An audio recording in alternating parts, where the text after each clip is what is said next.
So, yeah, welcome back after a little cut. So let's go into discard these enemies. Yeah, hard really to drink something because it took a while. So yeah, shut down and so on. Anyway, Warp Up.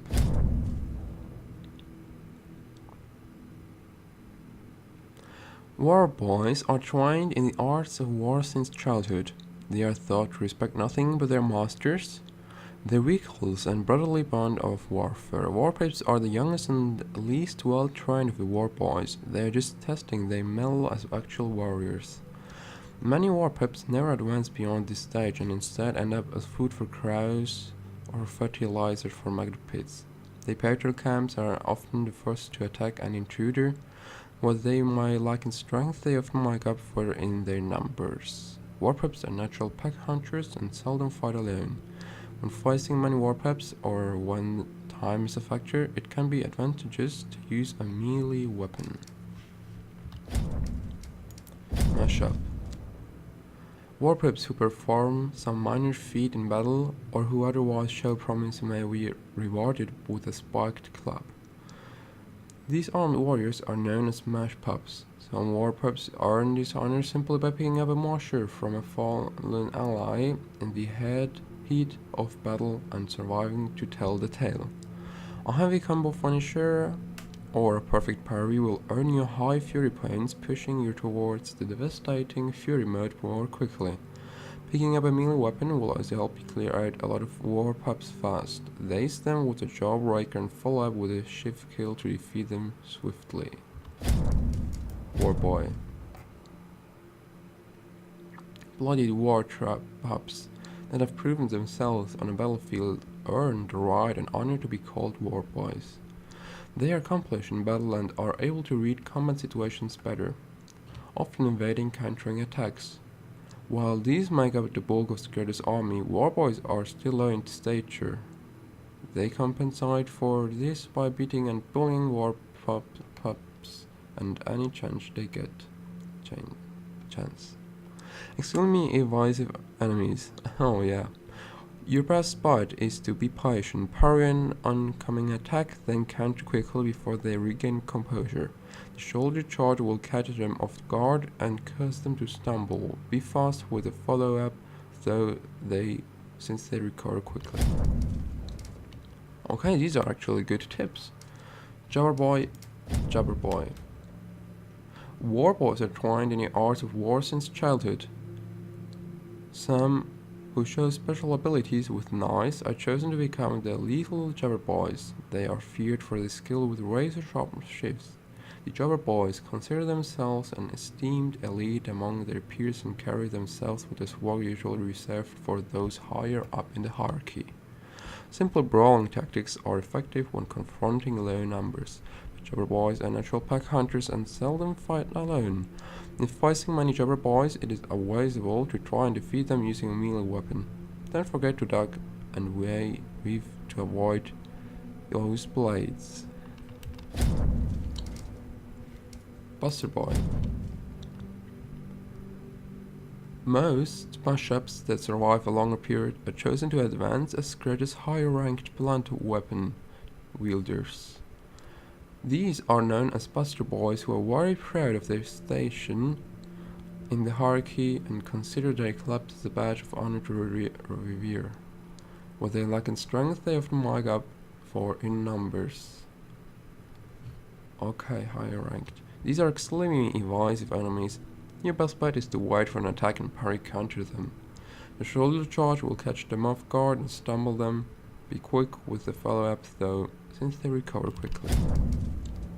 Warcry. Warcry is selected for their ability to ignite and inflame battle rage in their brethren on the ground. A Warcry's sole purpose is to rally a camp and escalate its inhabitant to a battle-ready frenzy. Once suitably motivated, the occupants in the area become more dangerous, carried by the voice of the cry to perform feats of violence previously unheard of. A Warcry is suspended above the battle arena, making him vulnerable to shotgun and thunderstick attacks. Find and break the winch to send them crashing to the ground. War dog. War boys are trained in the art of war since childhood. Some show such prowess with either blunt weapons or shifts that they are advanced in rank enough to become war dogs. War dogs are often chosen to guard resources and valuable goods. Having advanced in rank, they are all very cocky and self-assured. Some say they have a reason to be. With their two-handed weapons and armor, they are strong when alone, downright dangerous in numbers. A good strategy is to use heavy strikes when battling war dogs to break their block and also damage them. The shoulder charge will also break their block and leave them open to a follow-up strike. Wait, let me see. Cleaver dog.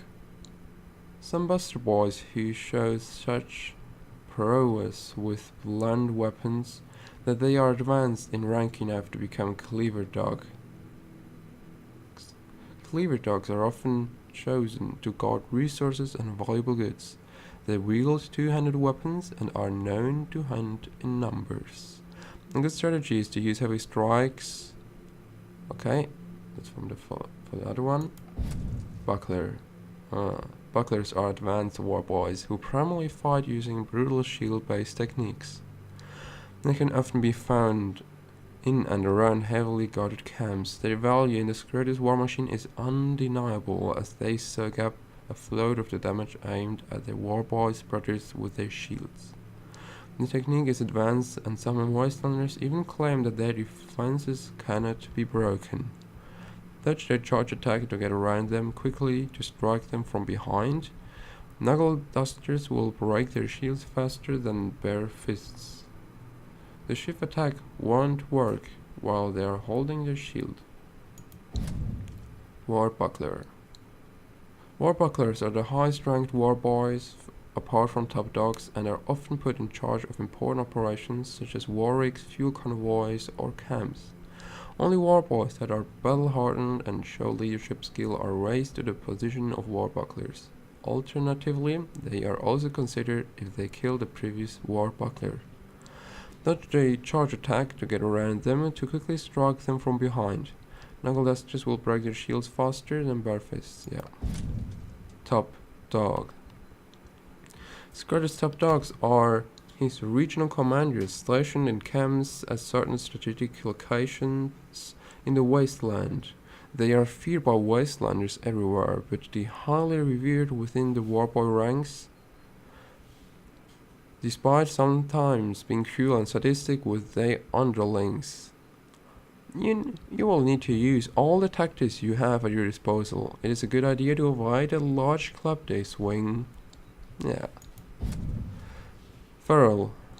The ferals are bred like dogs and kept in cages. All born into the ranks of warpups are checked for defects. If they prove to damage to become warboys, they are destined to become ferals. Ferals are brought up like mangy and victorious dogs and are said to lose the enemy.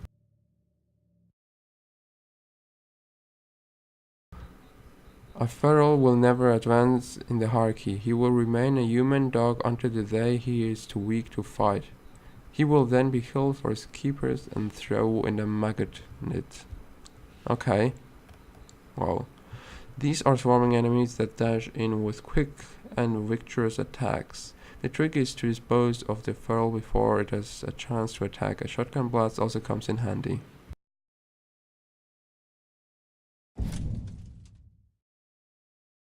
Boomer. Boomers are war boys with an expertise in explosives, especially thundersticks. Although they may lack fingers, eyes, and hearing from failed pyrotechnical experiments, they fully embrace their lot as the ones who go boom. Boomers are loose cannons, and other war boys tend to avoid them for fear of getting accidentally blown to bits. Accidents among boomers are not uncommon, and they very often take more than themselves into a very messy death. Boomers throw explosive thundersticks at their enemies. It is possible to avoid their trajectory and area of effect. The explosion can be used to help pacify some of the boomers' allies. They can be effectively stopped if shot from afar. Camarazi. Okay. Jumpers or Camarazis are war boys with little or no fear of death. Their specialty is jumping from one vehicle onto the enemy vehicle who delivers some kind of devastating blow. Oftentimes, jumpers are war boys who know they are moribund from sickness and who want to get out in a blaze of glory to be able to feast in the afterlife. If they survive the attack jump, they will attack the driver with spear or thunderstick. Most die an instant and pathetic death, while a few succeed and become a legend among their peers. Kamikazes can be shaken off the car or dispatched using the shotgun if ammo permits. Letzlinger. Gaston can afford to armor warboys well. Scudder's elite snipers or Letzlingers are armed with very accurate scoped rifles and plenty of ammo, courtesy of faraway bullet farm. Weapons like this do not fall into the hands of just anyone. Letzlingers are used to protect Scudder's money interests, camps, convoys, scarecrows, etc. from afar, creating a dangerous perimeter around them. Letzlingers will shoot at anything they do not recognize, be it an armored car or a walking human. Letzlingers are best to deal with from afar, using their own weapon of choice, a high-powered long-range rifle, evade when the reflection from the scope flashes red. Spotter. These are fast-running roads who usually take the front line when scouts are mounted outside. They gladly hunt small prey but report any bigger disturbances to the sturdier vehicles in the back. Spotters are also found roaming in the wasteland in small groups looking for scavenging opportunities. Spotters without armor are relatively easy to defeat. However, when battling a spotter with armor, it's best to go for the weak spots like doors, tires and drivers, if your weapon is upgraded to a high enough level. Rammerhead. Rammerheads are heavily front-armed wasteland hammers of destruction. They go head-to-head with all comers and usually leave their enemies devastated. They can be very dangerous if they manage a head-on attack. Its massive grille makes Rammerhead impact extremely dangerous. Avoid going head-to-head, counter their attacks with armor and front grille upgrades. Alright. Then Fire Raider. The Fire Raider engulfs enemies in glorious fire fueled by the tanks they carry in the back. Avoid exposure to the fire stream, and for extra protection, paint the Manis Opus with red primer paint. Target the fuel tank easy dispatching. Metal Grinder. The Metal Grinder tears weaker vehicles to shreds and crumbles them into confetti of steel and scrap. When one hears their distinctive metallic sound, prepare to take immediate defensive measures. Contact with the metal grinder can lead to quick death. They take them out from a distance or avoid them if possible. If engaging them, counter their attacks with armor and ram upgrades. Teeny Hauler. Camp outposts secure crude oil for the gas tank refineries, but also scavenged goods and other loot. These camps are protected by vehicle patrols, snipers and minefields, as are the fuel convoys which constantly zip back and forth to gas tank with fuel and oil. Genie haulers move small amounts of crude oil from pump sites to gas tank. They also take fuel back to the camps to feed the hungry vehicles. Convoy trucks are easy prey themselves, but make sure to deal with their escort first. Batman hauler.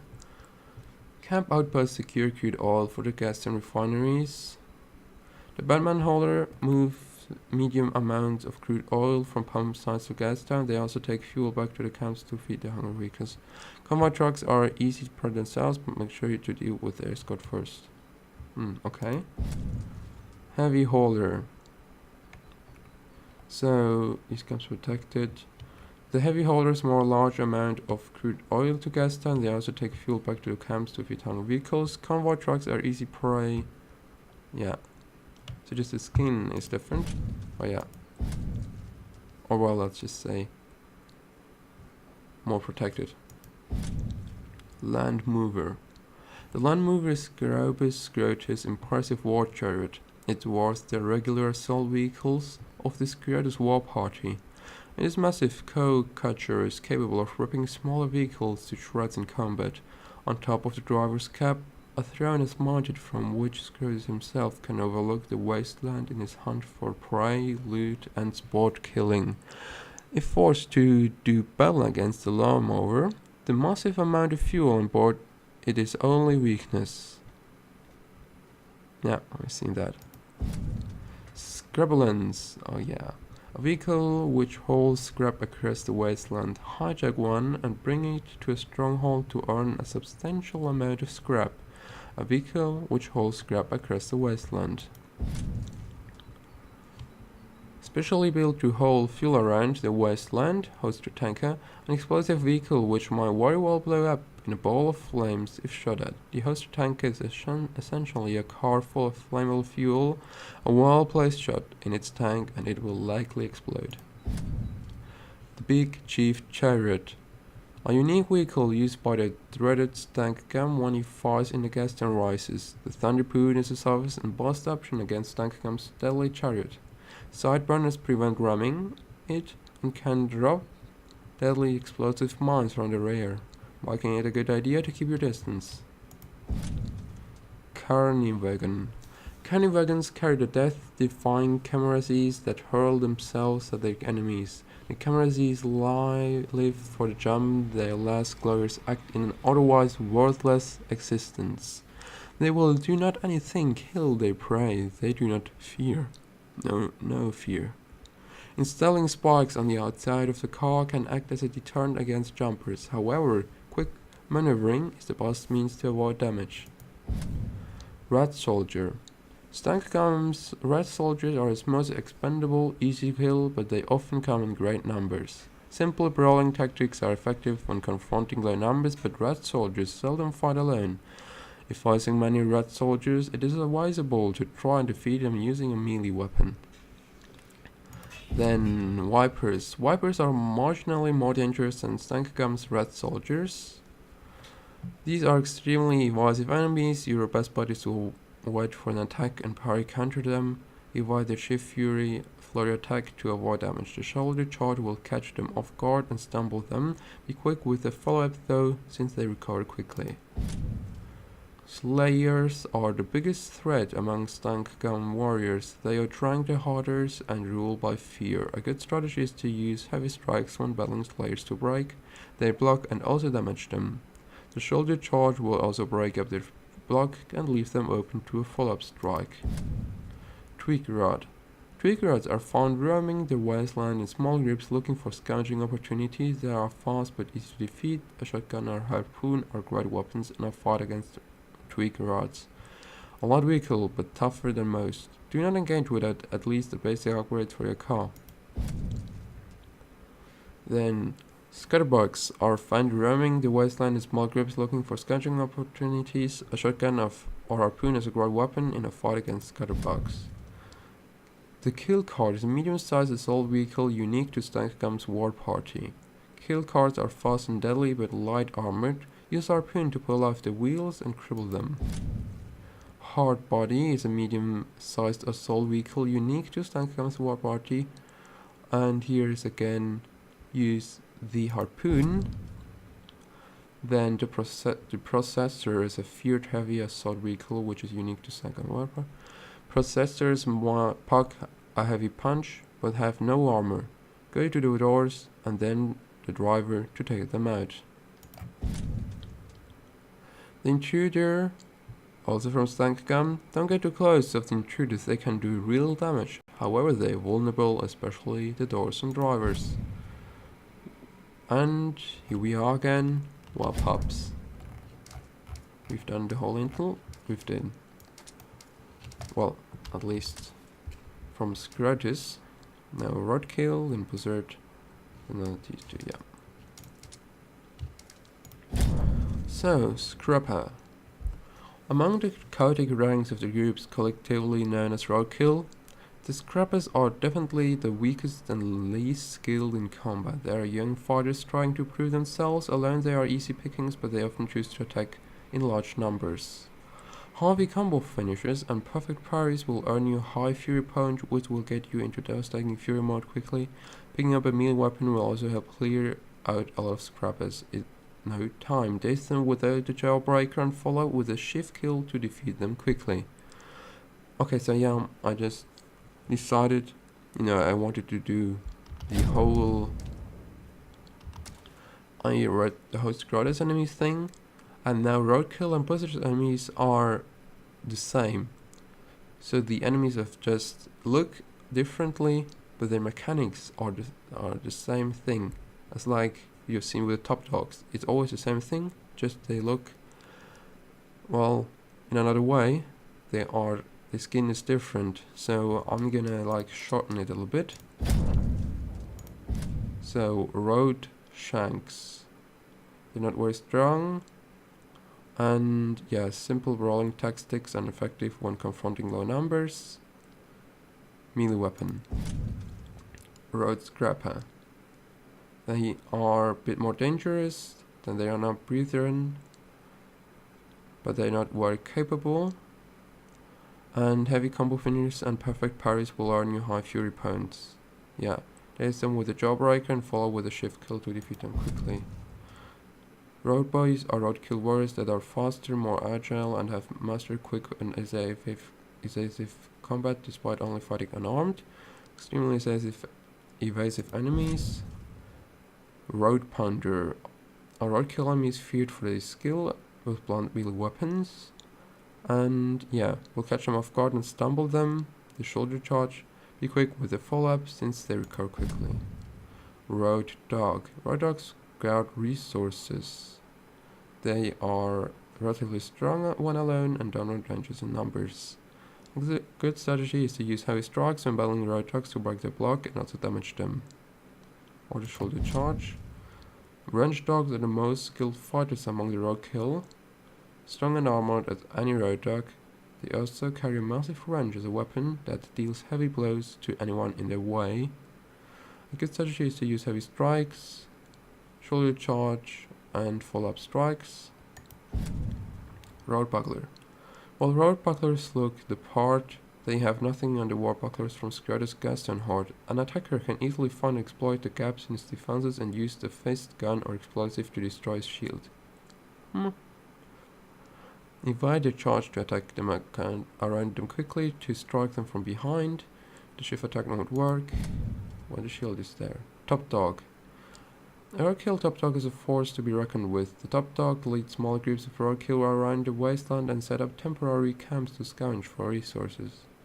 A top dog is the undisputed leader of these small crews and can treat his underlings as he sees fit. Often brutal and unnecessarily cruel to his men, he is still to be preferred to the dangers of traveling with the wasteland without his protection. The consensus is that only a lunatic would attack a pack of roadkill led by a top dog. You will need to use all the tactics you have. Await the club. Feral Blaster. The Feral Blaster is a feared and utterly bizarre enemy. Bred by roadkills to essentially become human bombs. They are weak but defeat their enemy by throwing themselves at them and igniting the mass of explosive, which they keep strapped onto them at all times. Life in the wasteland is cheap, but the blasters take this to new levels. These are swarming kamikaze enemies that ignite the explosives strapped to their bodies before dashing in quickly to leap towards Max, the explosion killing them in the process. The trick is to dispose of the Feral Blaster before he has a chance to attack and stay clear of the collateral damage. Roadkill Headslinger. Roadkill Headslingers spend their ammunition very conservatively. They tend to, but not always, fire when their target is in the open and unprotected. It's best to approach a lot of slingers in a vehicle and then take him out quickly with a sniper rifle. Avoid them, the reflection of the scope flashes red. Sandscrapper. The cunning sandscrappers use subterfuge and hide under the dunes, patiently waiting for their prey. Once the victim is close enough, they attack fiercely. A sandscrapper is starting terrifying even as he attacks from under the dunes, but once he's out in the open, his firing style differs little from any other mid-level roadkill. Speedster. Speedsters are fast, strong roads, usually take the front line when roadkill attack. Yeah. And those scouting opportunities, they're fast to defeat. Then the crushers, yeah, they're a bit more tougher. They also scavenge for run. But they weak point tires, look into driver, use the harpoon. Not very armored. Skull bats, extremely dangerous because of their grill. And yeah, to avoid one shall deal with them swiftly. Flamer Gamer. Flamer Gamer is essentially a rolling flamethrower, attacks by approaching from the rear or in for a warm welcome as a flame pipe nozzle begins to spew out its scorching flames. Avoid long exposure to fire stream out to the back for extra protection. Point the Magnus Opus with red primer point. A small attacker would do well to shoot the fuel tank in the back, which renders the Flamer Gamer just another medium strength enemy vehicle. Sideblender. So avoid because it can shred your car and yeah, can lead to quick death. Counterattack with armor and rim upgrades. Or just shoot them with sticks. Yeah. Kaboom Bug. These enemy vehicles defy explanation. They seem to be designed solely to sacrifice themselves to blow up an enemy.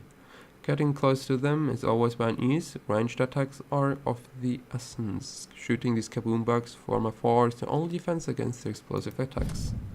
Scrapper. Among the chaotic ranks of the groups collectively known as Roadkill, the Scrappers are definitely the weakest and least skills. Alright, you're here again. Yeah. Okay, we went through them. This was Roadkill. Now let's look a bit. Oh, okay. Now let's look a bit at Roadkill. I know, Buzzard. Skins are the lowest in the Buzzard's ranks, and yeah, subterfuge hide. Once the victim is close enough, they attack fiercely. Wait, they are more numerous but less trained, and when not led into combat by Night Lizard, they are put on more manual mining tasks and guard duty. A skink can be starting if horrified, startling, terrifying even, but once he's out in the open, his fighting style is not very challenging. Thunder Skink. Thunder Skinks are ordinary skinks that have got a hold of or between provided a melee weapon of some sort. While slightly more dangerous, they are still low ranked in the Buzzard clans. Thunder Skinks is hit harder than normal skins, but are just as easy to kill when it's armed. Sand Rattler. Sand Rattlers are quick and agile Buzzard warriors that have been trained in fighting skills. It is said that some Sand Rattlers used to be things that were trying to climb up into bird rafters and old ventilation systems to locate bird loot. The work made them both strong and agile. Sand Rattlers can be shaken from the car or thrown up with collisions. A shotgun blast also does the trick. Razor Rattler. The most skilled and fearsome Sand Rattlers are given sharp blades to increase their deadliness in combat. These are some of the fiercest fighters you can encounter in the wasteland. Razor Rattlers are deadly with their sharp blades, and well-timed evasion is crucial to avoiding their flurry attacks. Night Lizard. Night Lizards thrive in the spaces underground that ground dwellers have lost and forgotten. They excavate buried treasures using slave labor, preferring small children they call diglings. They protect their underground treasures fiercely and are perfectly adapted to the darkness that is now their world. Night Lizards are tough fighters. It is wise to well armored and have a good reserve of shotgun shells before venturing deep into their lairs. Blade Lizards are elite night lizards wielding deadly blades forged out of the found treasures. Their place in the Buzzard ranks is unknown, since most people who encounter them won't live to tell the tale. Making sure to acquire the weapon parry skill is the best defense against the attacks. Evading is the poor man's option. Yeah, you've seen that. I think that's from the bicycle, you know. These parts. Oh my. Night Buckler. The echo heard clanging depth in the dark as an attacker trying to break through a night buckler's shield. The scream of the defeated is their victim, knocked down and gutted with a cogwheel wheel axe.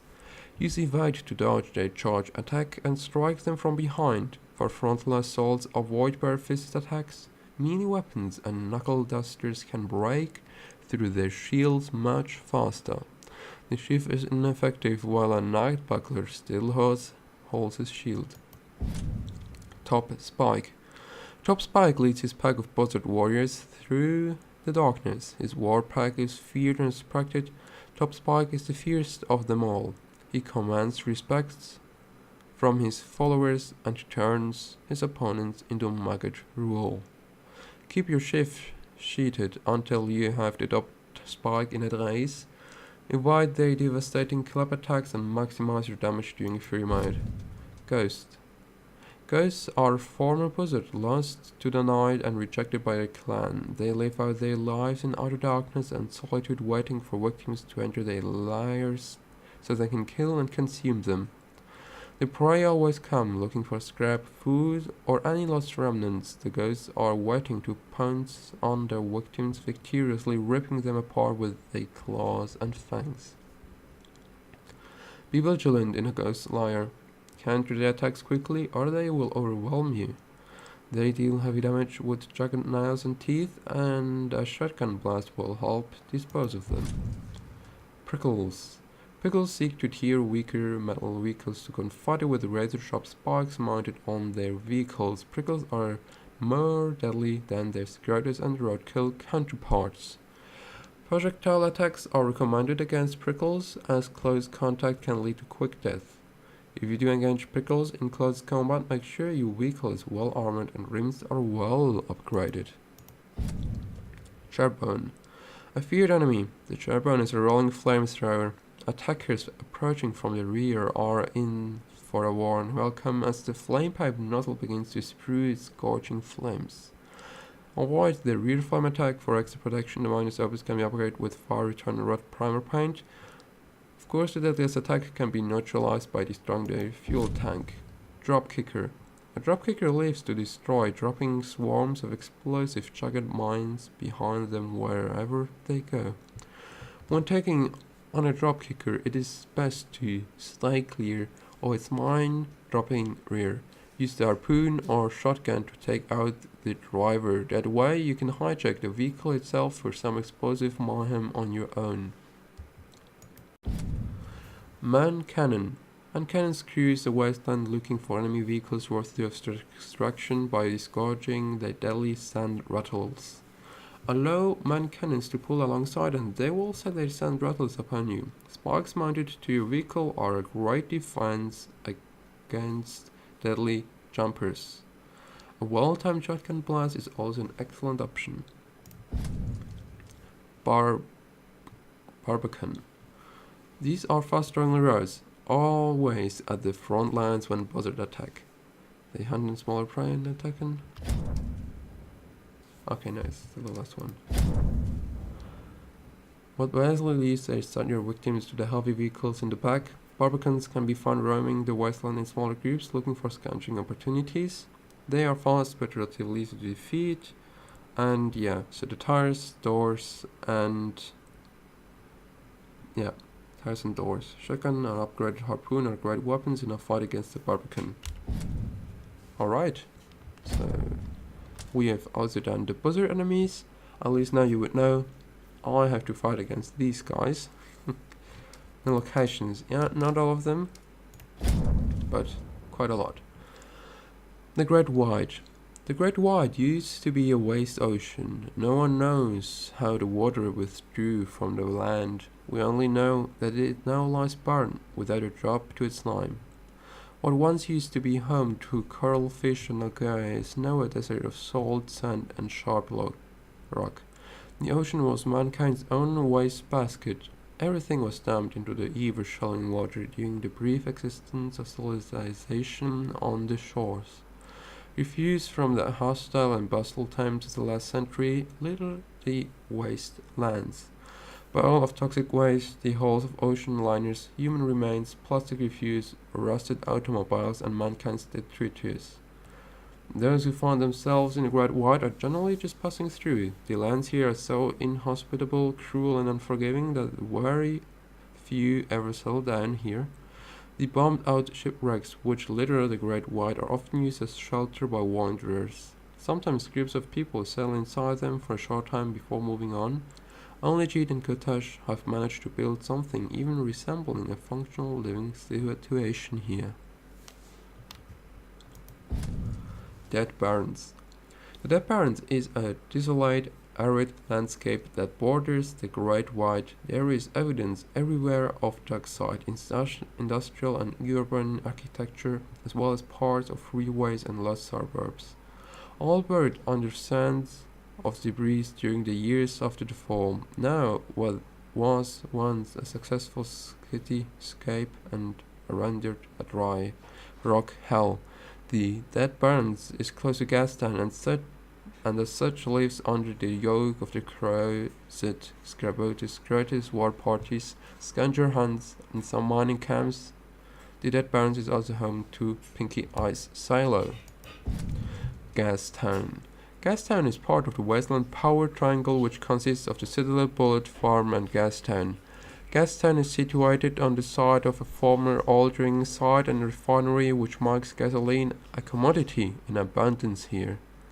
The oil which Gastown so abundantly sucks up from out of the ground is used everywhere and with reckless abandon. Everything in Gastown is covered on the spewed on smudge from the unclean burning and refining of the fossil sludge. The air is torture to breathe and saturated with chemicals and irritants. But Gastown has one thing going for in its place. It has power. Gastown has diesel, petrol, and oil, and it has generators that generate electricity. Gastown has light.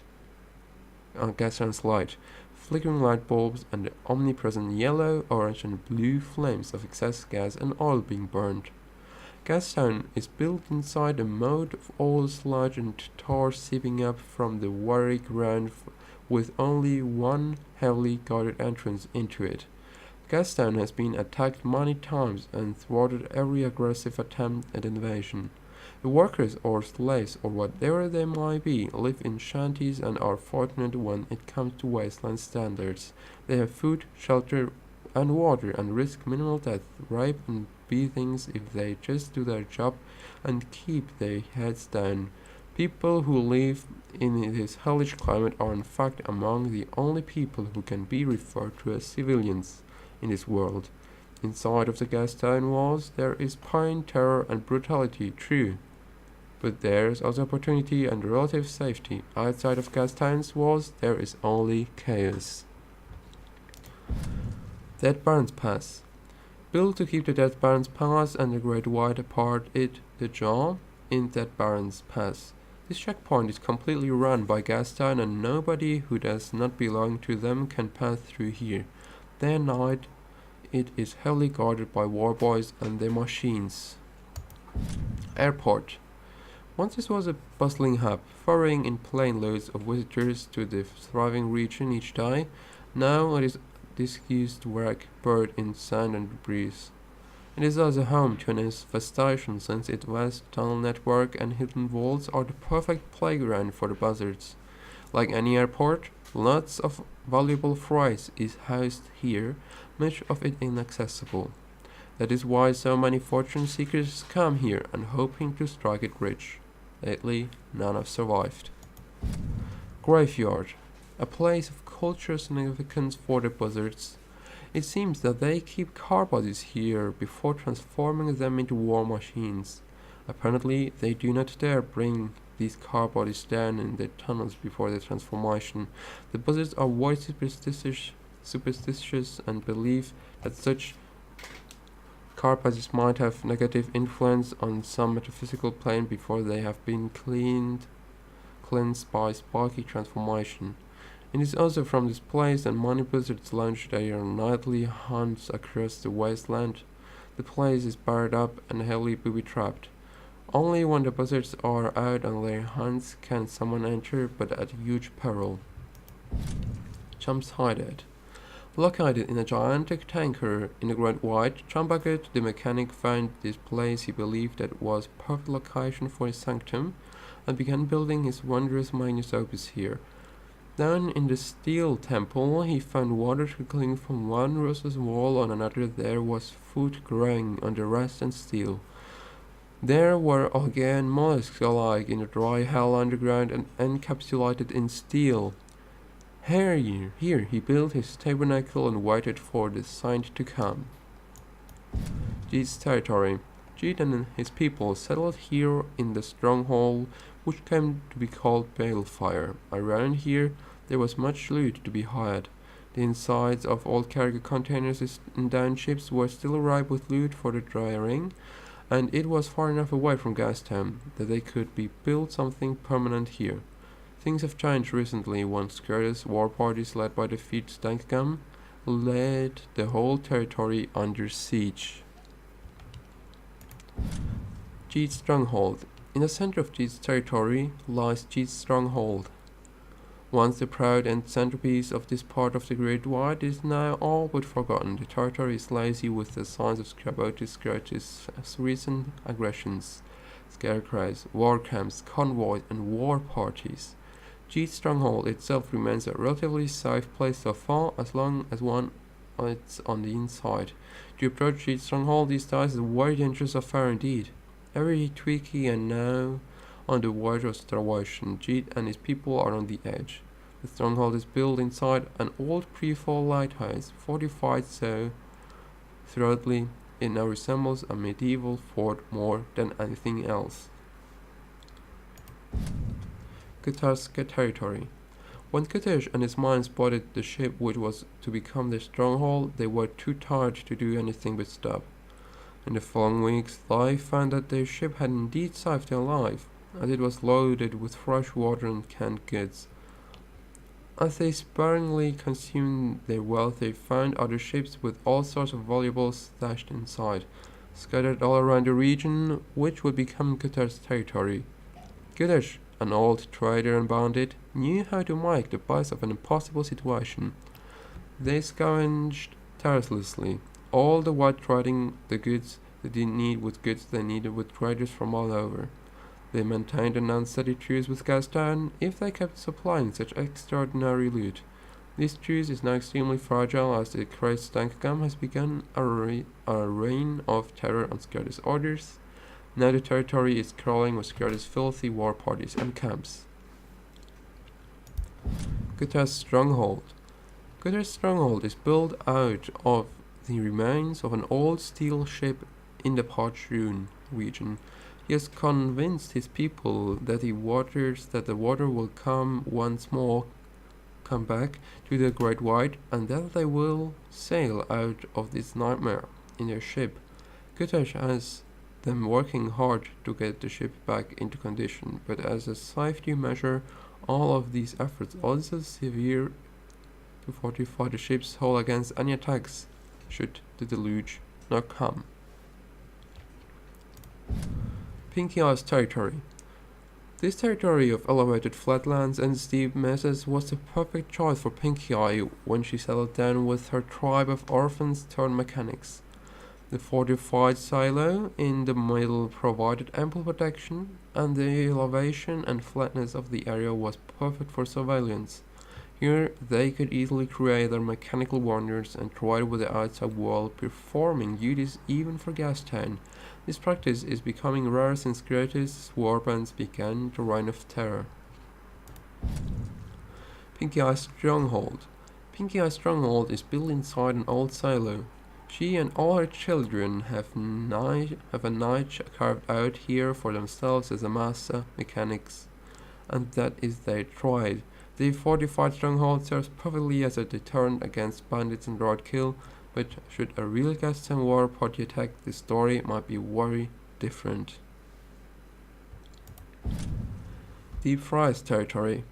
Deep Fry's territory is a pile of discarded scrap metal trash rotting remains of oil sludge and soot on the outskirts of Gastown.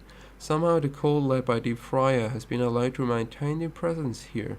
It is speculated that it is allowed because they believe makes even Gastown workers passive and docile. As long as the friar does not threaten the order of Gastown, he will be allowed. The Temple of the Coal is the centerpiece of Deep Fry's territory. Deep Fry's Temple. The temple stronghold of the Friar is the centerpiece of his territory. It resembles a mound from which many pipes protrude, giving it a hedgehog-like appearance. Mounted on top is a huge tube, which is said to be able to spew fire and incinerate chosen cultists inside. This stronghold is where Deep Fry holds his fire sermons in honor of the sacred flame, which all the cultists believe will burn them all and give them their freedom. The Dunes region. Called the Dunes region because everything here lies buried under the dunes. Much is hidden here. Extreme wealth, still undiscovered since days before the fall, but dangers abound, and everyone knows the buzzards have many interests here. Outer Graves. The Outer Graves is the lowest part of the Great White, still a part of an old dried out seabed, which is, as many would agree, as low as you can get. Jump-bucket sanctums here. Then, Fuel Veins region. This part of the Great White used to have majestic pipelines which transported oil from offshore rigs. Now they lie empty and rusted out, scavenged for scrap and deteriorating like a monument to the eras of the big machines. The Jaw and the Dead Barns Pass are also in this region, leading directly to the Dead Barns. The Jaw is heavily guarded by Skirtis warbands. The Dry Gusty region. Aptly named, this region has not much to flatlands and dry gusts of desert wind, blowing through the skeletal remains of an old bridge span. Boilfire Flatland region. This flatland is Cheat's domain, and it holds Cheat's stronghold by fire. It used to be steadily patrolled by Cheat scavengers, but now it is all but overtaken by Skirtis warbands. Black Moss region. This area was once rich with oil. Now toxic black sludge seems to seep up like pus from a festering wound. Colossus region. This region is named after a grand shrine statue of unknown origin. At some point post-fall, some wastelanders took to it, calling it the Colossus, and then the name stuck. Traversing the region's deep canyons and black rocks, one might also happen upon the buzzard-infested graveyard which holds legendary treasure. Great Canyons region. What was once a great coral reef is now a chalk-white and salt-rich desert of hallowed and strange canyons. Parchmoon region. This is the heart of Gutter's territory, and it is where you will find Gutter's ship stronghold. This place once abounded with Gutter's own scavengers, but is now lousy with Gutter's warbands. Chalkis region. Alongside deep canyons stand the remains of many proper like wind turbines, like tombstones to one of mankind's last failed experiments to stop their own destruction. Chadavano region. Even from afar, it is clear by the shape of the Grey Mountain that the Chadavano region is volcanic. Black lava rocks surround the still active volcano. Reek Hills region. Reek Hills stinks of sulfur and natural gas. Like a moon landscape in hell, the sulfur pits lie among black jagged rocks, just waiting for those brave enough to come and harvest the smelly yellow treasure. Welling Winds region.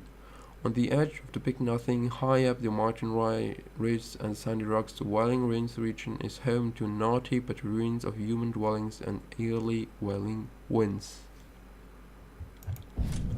Nitsack region. On the edge of the Red Sox as the Nitnack region, a barren stretch of coastline which is zigzagged by ancient crumpled freeways. Rotted and Rusty's region. Rotted and rusted through and through, little remains here now but blackened sands, the remains of the old tried and partially buried freeways. But under the ground treasure still abounds and Gaston pumps it up from beneath. Grand Rise region. An impressive sight even this sad time, the grand red Rockies of Grand Rise region remain a legacy to Earth's old beauty. Craggy Crew. We call it the Death Run. Jagged rocks and craggy crevasses make for the most delicious deadly passes. You do wise to pass the camp by keeping to your left as you fly towards the open with a battle cry. Going left to the top of the mount will mean higher ground and no pesky potholes to run your wagon down. Heading right will give you a straighter course, but you might have to use a little extra force. Call it Death Run. Yeah. The Reconvene. We call it the Death Run. Nobody knows for sure how to navigate this run no more. All have their own idea of the best way to be. A dried up river is a road you will race as fast as you think you can still ice. Be careful of potholes and other stuff, or you won't end this game so tough. Then you either head right up and towards the egg jumps, or left down the valley full of bad lumps. Once down this valley, you wanna see the pillar, a fitting tribute of the horizon, such great killer. Then you gotta find your way left to reach Pinky Eye, reconvene with racers from the final drive. The heights. Pinky Eye chose this place for the silo in the middle of it, but also for its highly elevated but relatively flat surroundings, making it easy to spot approaching enemies. Mortal Bite. We call it a death run. This is a death run, most grand and impressive, suited well for the skilled and aggressive. Sooner or later, all the best decide to go to the heights to the north of the silo. Raise sharp edges to the left with mortal bite, and overhanging rocks of bit heft to your right. The hill leads down to camps in the caves, which you will slide on through as if they were grass. Pop out on the other side high and dry, and yell to the sailor your victory cry. Even rip. We call it the death run. Sand dunes over the horizon is where the racing is the most anti-sighing. You gotta keep your balance to keep ahead, cause if you don't, you're gonna be dead. Big falling rocks will mess up your ride, even rip and tear your hide. Across the hill into the valley, follow the power lines and don't dally. Tricky pass, we call it the death run. Like most, I guess that you will try to drive straight through until you come to the old crossings where you might feel trusses tossing. Left is a jump across the old carriageway, right a tricky pass through an old refinery decay. Both ways meet against you soon, a bridge and tarmac quite a boom. Stomp the pedal, top the metal, and you will reach Pinky Eye Silo, king of the dunes. The O-Ring. The O-Ring is more than just death run, it is what Crodazzle calls home. Situated high in the hills overlooking dead barns, one can easily see the resentless emptiness of the wasteland. Sometimes strawberries can be found lurking around the O-Ring, trying to summon up enough courage to attempt one of Crow's death runs. They're usually desperate from fear and hopped up on fumes, so care must be taken up in entering. Thrall Rustler's Cave. Thrall rustlers are the slave traders of the wasteland. Since slavery is about non-existence in the wasteland, due to the fact that everyone will willingly work under slave-like circumstances, voluntarily, just to stay alive, thrall rustlers must specialize. What is scarce in the wasteland is special skills or attributes, so thrall rustlers take people who have training or exceptional beauty, bizarre mutations, etc. The thrall rustlers' outpost is not so much an abode as a place where the rustlers hide their slaves and waiting to sell them. It is heavily guarded whenever there are any slaves inside, although a system of confusing tunnels daylight will seep down from cracks in the ceiling. Cheat's Loophole. A tunnel between the dead barns and quite wide. It is blocked by debris and scrap, making it impossible to traverse. The leader of the Balefire stronghold, Cheat, would very much like to clear this tunnel for future runs into the dead barns. Bybridge Station. Deep underground tunnels to the east. They seem to be made out of the remains of pre-fall underground constructions such as sewers and subway tunnels. What seems to have been a tunnel for trains exits from the rock face into a great wide. It seems likely that the tunnel once exited onto a bridge. The place is now a graveyard for old train cars. The buzzards rule supreme here. The storm drains. An old storm drain system which has now become the territory of a gang road for roadkill. Dribble Dome. An old silo which has been made into a huge dew collecting device using a sturdy old tarpaulin banner. The whole operation is connected to the camp called Tarrant's Lash, and water is transported there via a makeshift rope system. To give intruders and water thieves away, one can only enter using a zip line. The church. Buried underneath vast dunes of sand lies the church. In the days of the fall it was used as emergency shelter, where people sought refuge. It is not known whether or not the people inside turned on each other before or after the great storms. Buried the church. Only the top of the tower reaches up above the sand whenever the wind temporarily uncovers it, but only someone who knew it was there would go look for it. Northern Tunnel. This old highway tunnel leads all the way through the northern mountain ridge. For a long time it was used by Gastian to sound the great rigs on their trading round to the citadel until the buzzards reached the tunnel. They blocked it off and ambushed the last war rig to pass through, setting up a lair from which to do nightly raids on the Death Barons. Tomb of the Raider. Hidden away in the southern fringes bordering the great wide plains, is an old tomb sealed off and forgotten. Inside lies a warlord and captain of Dr. Dementor's hordes. Perished in the quiet siege of Gastown, his body was laid to rest together with all of his worldly possessions, his weapons, his wives, and his vehicle. The Bowels. In the lowest parts of the underground body lies the sealed-off gas-pipe maintenance tunnels that Smellies call the Bowels. Pitch black, and the risk of venting toxic gas. No one ever ventures there unless the gas flow stops. The Burning Mound.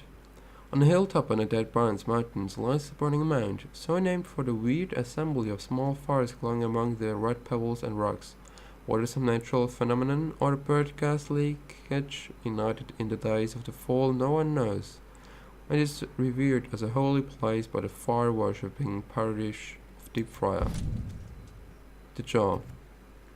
Dark and menacing, the massive gate known as the Jaw guards the Dead Barons Pass, the only passage in between the Great White and Dead Barons only.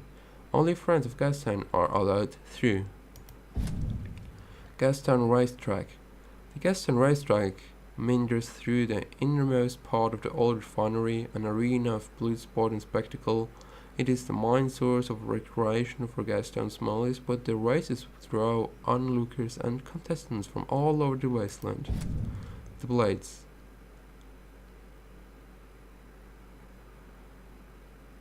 Blades of the Wasteland, known for the big collection of an old world, wind turbines that once stood proudly in the way. The skeletons that remain are a grim reminder of futile efforts and the folly of mankind. Statue. Once the might Colossus greeted new arrivals to the city with welcoming promises of a life of opportunities. The decapitated and storm-battered statue that remains tells a different message. Underbelly. The underbelly is the massive underground ghetto of Gastown, deep under the refinery. In old tunnels and mountains areas, the Gastown Smallies old well and relative shelter from storms and war parties. Big Nothing.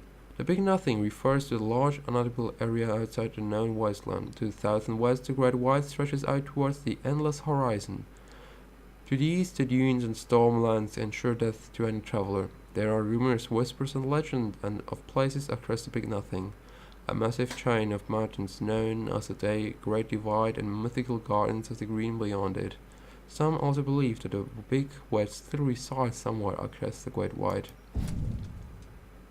And we're here again. Okay, so we have gone through all the locations. Well, almost all. And then just the weapons. Mac's canteen holds enough water to help him replenish health. The canteen can be refilled from different water sources, typically primitive dew collectors and other makeshift survival devices. Binoculars. Max's binoculars are paramount to his survival. Using them, he can scan the surrounding areas and make a critical assessment of any potential dangerous situation. He can locate enemy positions, weak points in defenses, and things that might easily explode or give some other tactical advantage. Players use to defuse landmines and acquire the shotgun shells inside. Shotgun shells. Oh, okay. Flare gun.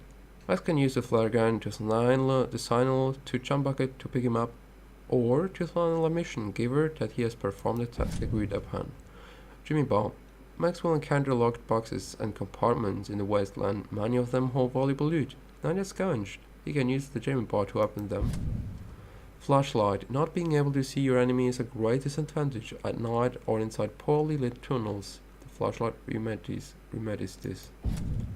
Shotgun. The shotgun is Max's go-to firearm. During Max's journey, he will upgrade its firepower, but it will remain a primitive, effective, close quarters weapon. Harpoon. After installing the harpoon, Max and John Bucket can use it to rip off enemy car parts as well as gates and other obstacles. Thunderpoon. The Thunderpoon essentially fires thundersticks at the enemy to great effect. Sniper rifle. Long-range, high-caliber rifle which can kill enemies from afar. Ammunition is sparse. Melee weapons. Everything Max picks up he can use as a weapon, but all his melee weapons eventually break, so he will have to find new ones. Shiv. Homemade fighting blades. Very effective but also brittle. Being so expendable, it's wise to keep a supply of them. Fuel can. Max can use fuel cans to fill up his car, save extra fuel, and or use them as a form of explosive to remove obstacles, kill enemies, etc. They can also be shot from afar to explode. Thunderstick. A long rod stick fitted with an explosive device on the end, rigged to detonate on impact. Thundersticks are popular range weapons for Scatter's war boys. A well-placed thunderstick into the chest of a close enemy is a guaranteed, albeit bloody, kill. Okay. It looks like we've done everything. Yeah, the character is already in the last episode. Exactly. Yeah, so yeah, I spawned here. Look at it. Alright. I think that's it then. We're here in Pinky Eye again. Does she still have? Yeah, exactly. So, hello then, kitty. I think this was it for Mad Max. So, if you liked these two episodes, you know, just for information, so we read through because they made a great effort, the authors who wrote that. Anyway, this was Mad Max. I tried to find the last historic relic because it is somewhere, but until then, that's it. So, have a nice day, and if you like this series, then don't forget to subscribe and thumbs up. This is Super F in Mad Max. Have a nice day and see you soon.